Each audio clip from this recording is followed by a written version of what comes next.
שלום וברוכים הבאים לעוד סרטון בערוץ אינטל פרוגרם.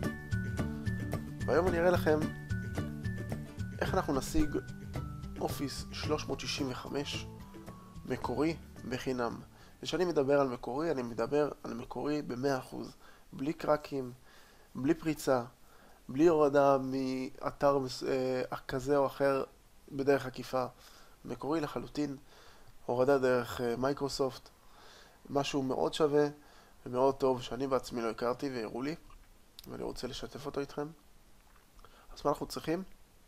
קודם כל אנחנו צריכים אימייל של מוסד לימודי, של אם זה בית ספר או מכללה, אוניברסיטה, שאנחנו עובדים איתה, וזהו. מה הכוונה אימייל? הכוונה כל היום מוסד לימודי שמכבד את עצמו, יש לו אימייל, ויש לו סוג של אימייל שהוא עובד איתו עם התלמיד או עם הסטודנט.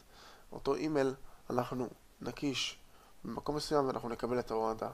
אז אנחנו ניכנס לעמוד שמוצג לכם למטה בסרטון, בהערות, ופה אנחנו נקיש את האימייל שלנו, של הלימודים. בדרך כלל הוא יהיה ג'ימייל, אבל לכל אחד ומה שיש לו, ולוחצים התחיל עכשיו.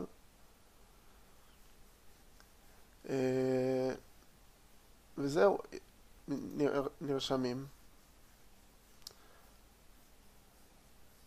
ואני כבר יש את הפיצ'ר ואת התוכנה הזאת, אז הוא מזהה שיש לי את זה, אבל אתם תדרשו למלא כמה פרטים, ואחרי שתמלאו את אותם פרטים אתם יכנסו לאותו אימייל, ואתם תראו פה הודעה של אופיס 365, אותה הודעה כזאת, אתם לוחצים כן זה אני,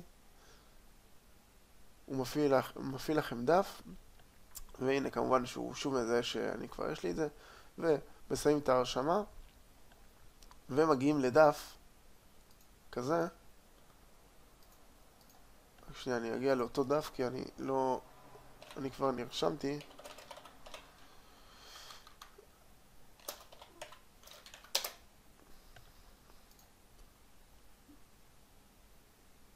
מגיעים לדף כזה, ופה בעצם אפשר להתקין ולהוריד את אופיס 2016 בדרך מקורית, בדרך מהירה, בדרך בטוחה. ממש ממליץ, ממש טוב. אפשר גם לעבוד על כל מיני מסמכים שלנו, גם אם לא מותקן התוכנה, אם אנחנו בבית, אם אנחנו אצל חברים. מאוד נחמד. יש לכם גם אפשרויות אחסון של 1 טרה כאן. זה מין דרייב של מסמכים, כמו גוגל דרייב, רק של מסמכים.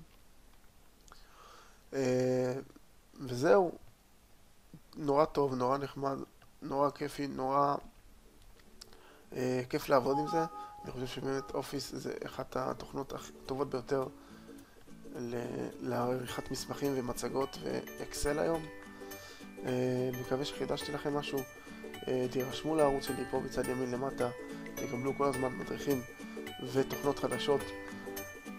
מומלץ מאוד להירשם, וזהו, מקווה שחידשתי לכם, ונתראה בסרטון הבא.